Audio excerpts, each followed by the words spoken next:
रात ही जानकी अपने मायके से 1 हफ्ते बाद लौटी थी। सुबह जब दूध वाले ने घंटी बजाई, उसने अलसाई आंखों से दरवाजा खोला। सामने वाले फ्लैट के दरवाजे पर लगभग 3 साल की एक गोल मटोल बड़ी बड़ी आंखों वाली लड़की खड़ी थी। जानकी ने जब उसकी तरफ देखा तो वह मुस्कुरा दी। उसकी आंखें चंचल और मुस्कान मनमोहनी थी। वह चहक कर बोली, सेंधली, मेरा नाम सेंधली शर्मा है, तुम्हारा क्या नाम है? जानकी हंस पड़ी। जानकी, मेरा नाम जानकी प्रसाद है। वह अपने गोल मटोल आंखों को और गोल करते हुए बोली, प्रसाद, भगवान जी वाला। तभी सेंधली की माँ वहाँ आ गई। उसने जानकी को देखकर एक फीकी से मुस्कान दी और सेंधली को लेकर अंदर चली गई। जानकी को उसकी आंखों में एक अजीब सी उदासी दिखाई दी। दूध वाले ने बताया, ये लोग अभी 2 दिन पहले ही यहाँ आए हैं। इस बच्ची के पिता फौजी थे, सुना है लड़ाई में मारे गए। यह सुनते ही जानकी को एक झटका सा लगा। उसके सारे शरीर में झंझनाहट सी होने लगी। वह अंदर गई और कुर्सी पर बैठ गई। उसने रोंधे गले से अपने पति को बताया, सामने वाले घर में लोग आ गए हैं। बच्ची के पिता सरहद पर शहीद हो गए। अभी उसकी उम्र ही क्या थी।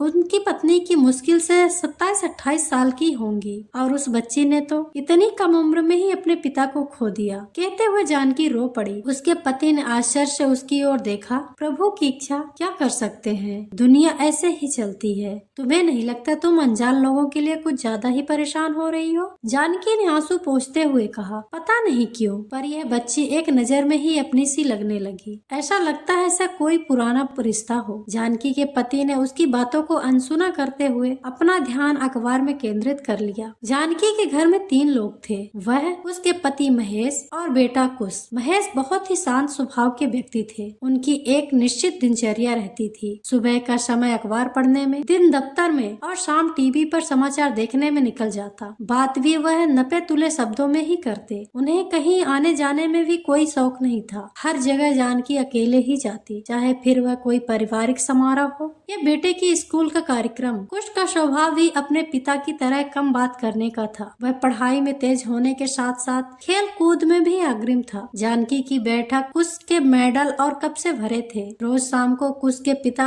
उसे दिन भर की पढ़ाई का पूरा ब्यौरा लेते और छुट्टी के दिन उसे पढ़ाते। जानकी को इस घर में रहते 5 साल हो गए थे। वह इस सोसाइटी में आने वाले पहले चंद लोगों में से एक थी। हर मंजिल पर केवल 2 ही घर थे और जानकी के मंजिल वाला दूसरा घर हमेशा खाली पड़ा रहता था। गार्ड कभी कभी आकर सफाई कर देता था। जानकी के पूछने पर उसने बताया, यह घर किसी फौजी ने खरीदा है, पर वह ड्यूटी पर कहीं और रहते हैं। 5 साल इंतजार के बाद जानकी के पड़ोस में कोई आया था, पर खुश होने की बजाय उसका दिल उदास था। आज जानकी का मन काम में नहीं लग रहा था। बार बार उसकी आंखों के सामने सेंधली की चमकती हुई और उसकी माँ की बुझी हुई आंखें नजर आ रही थी। महेश के दफ्तर जाते ही उसने कुछ इडली और चटनी एक ट्रे में रखी और सेंधली के घर की घंटी बजा दी। दरवाजा सेंधली की माँ ने खोला। मैं जानकी, सामने वाले घर में रहती हूँ। मैं कनिका, अंदर आइए। ड्राइंग रूम में यहाँ वहाँ गत्ते डिब्बे बिखरे पड़े थे, कुछ बंद और कुछ आधे खुले। कोने में एक छोटी मेज पर फौजी की तस्वीर रखी थी। तस्वीर पर कोई माला नहीं थी, पर यकीनन वह सेंधली के पिता थे। सेंधली भागती हुई आई और जानकी कहते हुए उससे लिपट गई। जानकी को देखकर ऐसे खुश हो रही थी जैसे वह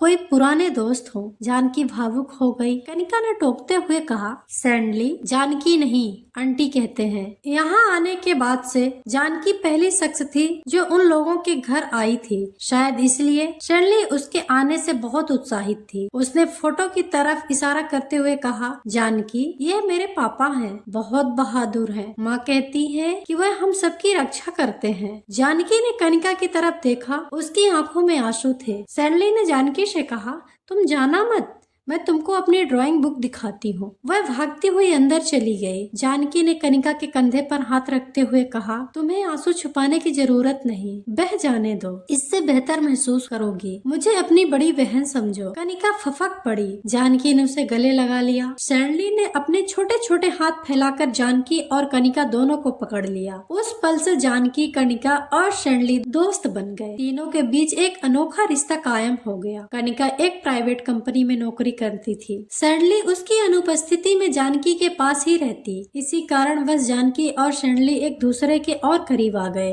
कहीं न कहीं जानकी को सेंधली में अपना बचपना दिखाई पड़ता था। समय अपनी रफ्तार से चलता रहा और कुछ इंजीनियरिंग की पढ़ाई करने के लिए दूसरे शहर चला गया। जानकी के लिए यह मुश्किल समय था, पर सैंडली के कारण उसका मन लगा रहता। सैंडली वैसे ही चंचल और बातूनी थी जैसे कि जानकी शादी से पहले हुआ करती थी। दोनों के शौक भी मिलते थे, कभी फिल्म देखने जाते और कभी चाट खाने। कनिका न चाट में वह कई बार सैंडली को डांट भी लगाती, बस चाट पकौड़े खिला लो। सैंडली दबी जुबान से कहती, मैं थोड़ी ना खाती। वह तो जानकी जिद करती है। छुट्टी वाले दिन कई बार माँ बेटी शहर में होने वाले नाटक या शास्त्रीय संगीत के कार्यक्रम देखने जाती। सैंडली का वहाँ बिल्कुल भी मन नहीं लगता, पर अपनी माँ की खुशी के लिए वह साथ में जाती। कभी तीनों साथ में बाजार जाते। सैंडली और कनिका के आ जाने से जानकी की जिंदगी में एक रौनक आ गई थी। उसकी इंजीनियरिंग पूरी हुई और वह MBA करने अहमदाबाद चला गया। एक रात अचानक महेश को दिल का दौरा पड़ गया।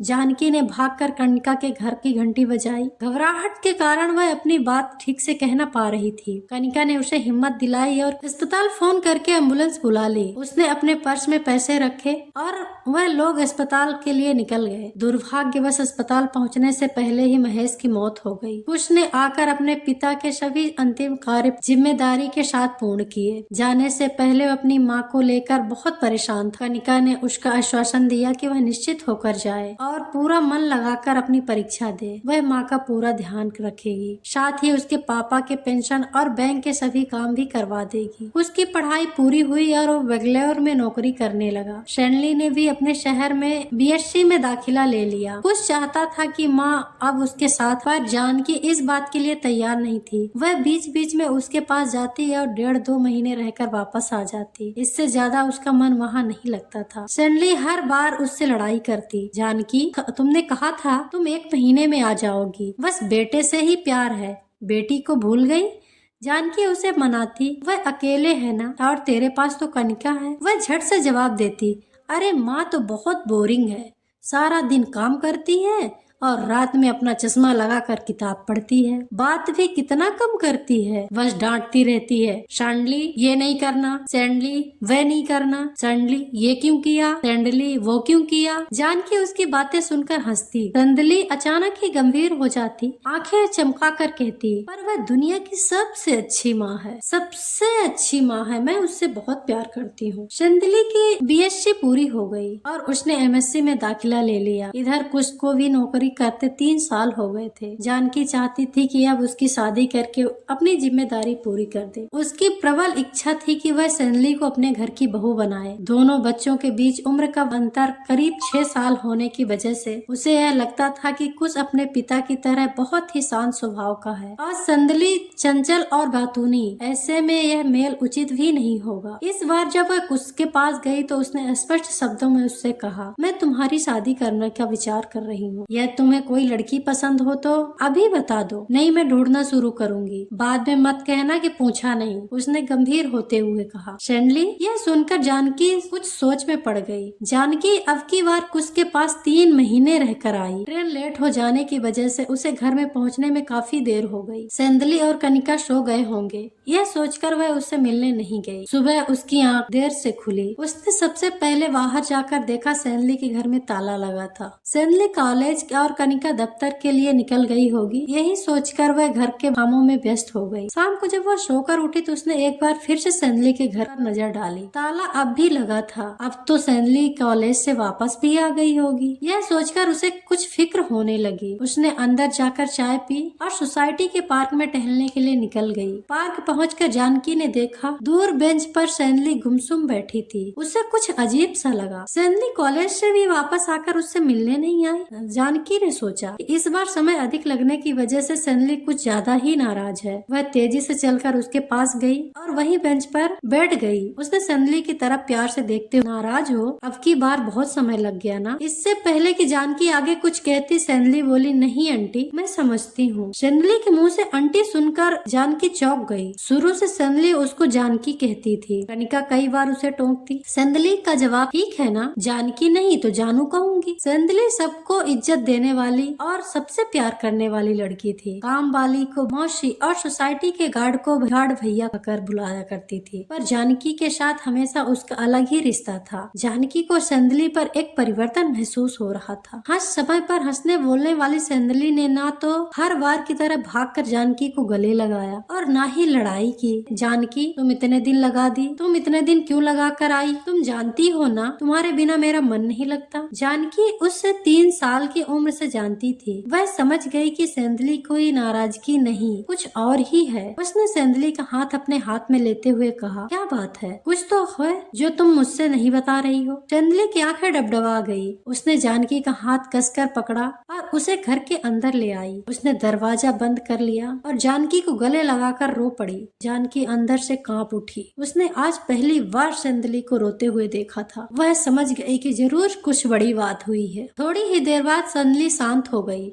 उसने जानकी से कहा, 1 हफ्ते पहले मेरे कॉलेज में संगीत समारोह था। हर लड़की को एक एक पास मिला था जिससे वह किसी अपने समारोह में बुला सके। उन पास का फायदा उठाकर कुछ बाहर के लड़के भी कॉलेज प्रांगण में आ गए थे। कार्यक्रम के बीच मुझे बाथरूम जाना था। मैंने अपने दोस्त के साथ चलने को कहा, पर कोई भी यह कार्यक्रम छोड़कर जाने को तैयार नहीं हुआ। मेरा जाना जरूरी था और बाथरूम पास में ही था, इसलिए मैं चली गई। जब मैं महिला प्रसाधन में पहुंची तो 2-3 लड़के वहाँ खड़े शराब पी रहे थे। मैं उन्हें देखकर वापस जाने लगी। उसमें से एक लड़के ने कहा, हम जा ही रहे थे। उनके जाने के बाद मैं बाथरूम चली गई। जब मैं बाहर निकली तो उनमें से एक लड़का बाथरूम का मुख्य दरवाजा बंद करके उसके सहारे खड़ा था। मैं उसे देखकर घबरा गई। मैंने उसे हटने को कहा तो उसने मुझे पकड़ लिया और फिर मेरे साथ जबरदस्ती इतना कहकर सेंदली जोर जोर से रोने लगी। रोते रोते वह कह रही थी, मैं मदद के लिए चिल्ला रही थी, पर संगीत की आवाज बहुत तेज होने की वजह से किसी को भी मेरी चीख सुनाई नहीं पड़ी। सेंदली जानकी के गोद में सर रखकर न जाने कब तक रोती रही। कनिका ने लौटकर जानकी को बताया, हमने तो पुलिस में रिपोर्ट उसी दिन लिखवा दी थी।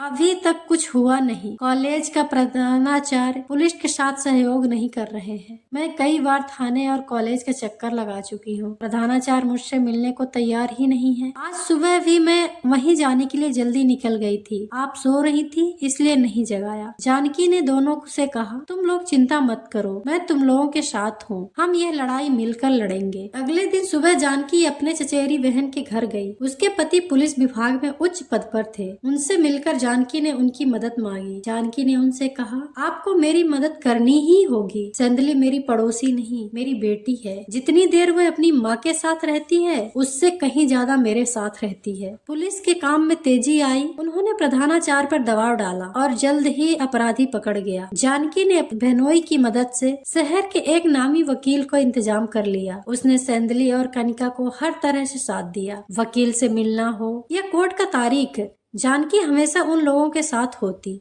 और उनको हौसला बढ़ाती। जानकी का काम अभी तक खत्म नहीं हुआ था। उसने सेंदली को अपनी पढ़ाई पूरी करने को कहा। सेंदली ने यह कहकर मना कर दिया, मुझमें उस कॉलेज में दोबारा जाने की हिम्मत नहीं है। जानकी ने उसे समझाया, सेंदली, तुम एक बहादुर सैनिक की बेटी हो जिसने सरहद पर अपने देश के लिए जान दी। तुम उस माँ की बेटी हो जिसने कम उम्र में अपने पति को खोने के बाद भी अकेले इस दुनिया का सामना किया और अपने दम पर तुमको पाल कर बड़ा किया। इसके ससुराल और मायके दोनों पक्ष ने कभी एक फोन तक नहीं किया। तुम्हारे माँ बाप ने उन लोगों की मर्जी के विरुद्ध शादी की थी। उस बात की नाराजगी आज तक झेल रही है। तुम ऐसे घबरा कर घर नहीं बैठ सकती। सेंदली को जानकी की बातों से हिम्मत मिली और उसने दोबारा कॉलेज जाना शुरू कर दिया। कुछ लोगों ने सहानुभूति दिखाने की कोशिश की और कुछ ने आलोचना की। सेंदली पर दोनों के बातों पर कोई असर नहीं पड़ा। पढ़ाई के साथ साथ केस भी चलता रहा। लोकल अखबारों में केस के सड़क चलते लोग भद्दे ताने कसते, पर वह उन्हें अनसुना कर देती। अब माँ और जानकी उसकी ताकत थे। MSc की परीक्षा पूरी होते ही सेंदली ने PhD में दाखिले ले ली। फॉर्म भर दिया। सेंदली को PhD में दाखिला मिल गया। बहुत दिनों बाद कोई अच्छी खबर आई थी।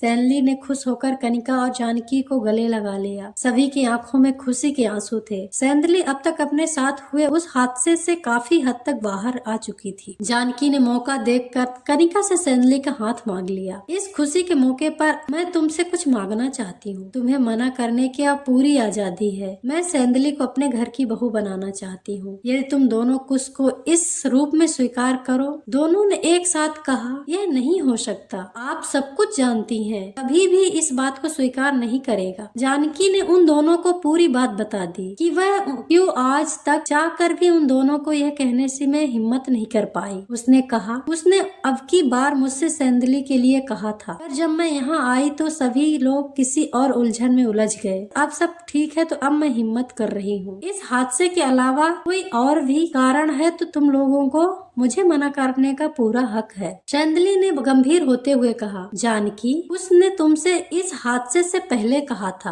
अब सब कुछ बदल गया है। जानकी ने प्यार से उसके बालों में हाथ फेरते हुए कहा, सैनली कुछ सब कुछ जानते हुए भी मुझसे पूछता है कि आपने उन लोगों से बात की। तुम लोगों को यह प्रस्ताव स्वीकार हो तो कुछ और मत सोचो। मैं और कुछ तुम्हें पूरे मन से अपने घर की बहू बनाएंगे। सैनली और कनिका बहुत देर तक अपने तर्क देते रहे और जानकी अपने। आखिर में जीत जानकी की हुई। सैनली जानकी घर की बहू बनी। कोर्ट में केस और कॉलेज में रिसर्च दोनों साथ साथ चलते रहे। जानकी और कुश दोनों ने सैनली का साथ दिया। घटना के 6 साल बाद सैनली की न्याय मिला और साथ ही रिट्रैक्ट की डिग्री भी। अब वह सैनली शर्मा से डॉक्टर सैनली प्रसाद हो गई थी। प्रसाद भगवान जी वाला, पर उसके लिए आज भी जानकी जानकी ही थी। दोनों का एक अनोखा अटूट रिश्ता। तो दोस्तों, ये वीडियो कैसी लगी? अगर ये वीडियो आपको पसंद आई है तो हमारे इस वीडियो को लाइक करें और चैनल को प्लीज सब्सक्राइब कर लें, ताकि हम इसी तरह से कहानी आपको लेके आते रहें और नई कहानी और नई जानकारी आपको देते रहें, क्योंकि ये सत्य कहानियां हैं, लिखी गई हैं। और ये कहानी आपको कैसी लगी प्लीज कमेंट करके जरूर बताएं,